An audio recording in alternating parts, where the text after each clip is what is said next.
start to finish, bro. Don't overthink anything, bro. We're living in the moment. We put in too much work, bro. Have fun today. Let's go. Bring it up, baby. Let's go. Daddy, go, big daddy, go. 3, 1, 2, 3,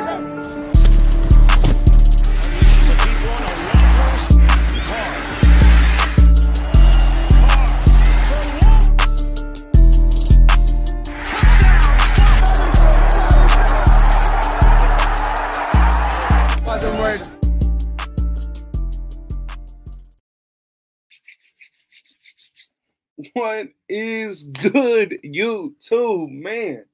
How is everybody doing? I hope everybody's having a fantastic day. But we've got some news, man.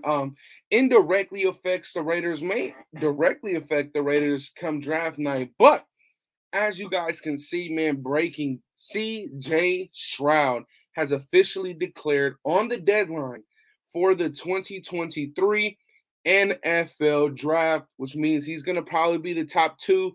Some would have him as their number 1 quarterback on their boards. But I want to talk about why this indirectly or directly could affect the Raiders, man.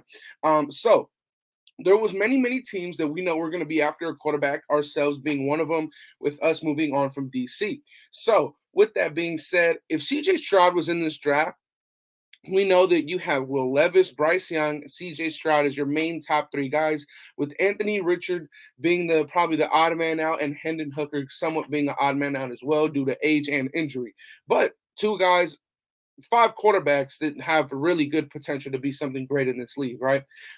So if you were to take CJ Stroud out of that, there'd be 1 less QB, which means that would have gave DC a much better trade market for the Raiders to somewhat try and go out there and try and find a partner for.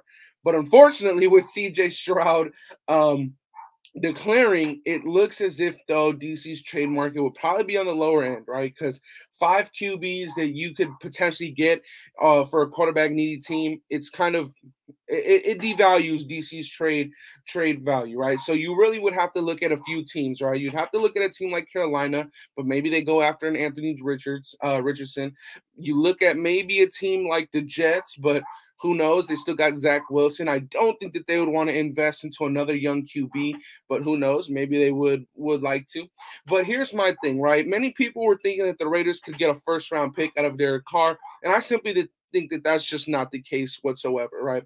CJ Stroud declaring for the draft means that the Texans are going to get their QB, the Colts are going to get their QB, and you're still going to have a top 3 guy like Will Levis to go wherever another team will need him, right? And Anthony Richardson, we know, is an incredible athlete that could go at the back end of the first round like we saw with Lamar Jackson, right? So who knows what could happen in that aspect. But I think that a DC trade value without CJ Stroud declaring would have been, yes, get a first-round pick, maybe slightly more, because then you can trade him to a team like Carolina that sits behind the Raiders that won't really have a chance at a quarterback, and we could kind of play some mind games maybe on draft night, make it seem or allude like we're going to go out and get a quarterback when really we just wanted to get the best value for DC, right? So Carolina's sitting behind us, although they have a ton of quarterbacks on the roster. The New York Jets are behind us. I honestly think that the best location for Derek Carr would probably be the New York Jets with the pieces that they have around him. But with CJ declaring for the draft, I do think that this decreases DC's value to like a second-round pick, which I'm totally fine with. But I do think that it'll be a second-round pick, and that's it. I don't think that you get much more compensation for DC. Maybe last offseason when we made the playoffs, right, and maybe a lot of more problems could have been hidden in the fact that, yes, we made the playoffs, DC was a leader on that team, all that kind of stuff. But I don't think that's the case, right? When a quarterback gets benched for the last 2 games so that your head coach can say, we want to evaluate a younger talent, clearly means that you guys are trying to move on, and you're not too confident in the guy that you have now, right? And that was public. That was public. Everybody knows the Raiders situation with Derek Carr. But the fact of the matter is that a first-round pick is too high. No team is going to give us a first-round pick. What I would like to do, though, is really see if the Jets are interested in Derek Carr. And if they are, well, I would love to send them for a second-round pick. I would absolutely like that. And honestly, with the whole situation that he has a deadline that he has to be traded by, I think that all in all, you may just get a third-round pick for Derek Carr, which doesn't seem like a lot for what he's given to this league. He has given this league a lot of good moments, a lot of great plays, a lot of great games. And a third-round pick may not seem like the best compensation for him, but we do have to factor in that contract, man.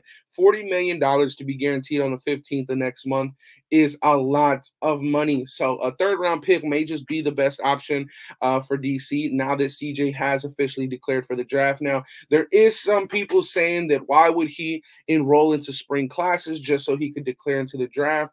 And he may have thoughts in the back of his mind of just declaring just to think about it more and have that option, but he still may want to just go back to Ohio and end up playing there his last season. But I think that this is it for CJ. I think that he wouldn't declare and make himself look kind of bad just to go back on his word, right? I think it's a lot different than committing to a school in college out of high school. I think committing to the NFL is a much bigger, declaration or whatever you want to call it. But yeah, with CJ now declaring for the draft, I do think that this drops DC's value a little bit.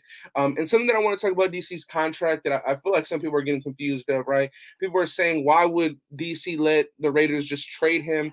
That's not the case at all. DC has a no trade clause, so the Raiders have to go through him wherever he gets traded to. So regardless, he still gets traded and he still gets placed on whatever team he feels like at the end of the day, right? If we cut him, he's just open to the open market to all the teams that would have wanted him before. It's just that he'd have to get a new contract that would likely be $10 million less. So there's that, right? I mean, DC, people kind of think that he doesn't have a no trade clause in there where the Raiders can just trade him anywhere they feel like it. No, DC has 100% say on where he gets traded to, where he's comfortable and where he wants to be. So like I said, man, CJ declaring, it could directly affect the value of what we're going to get in compensation for Derek Carr. So I did kind of want to explain that. But like I said, he has that no trade clause.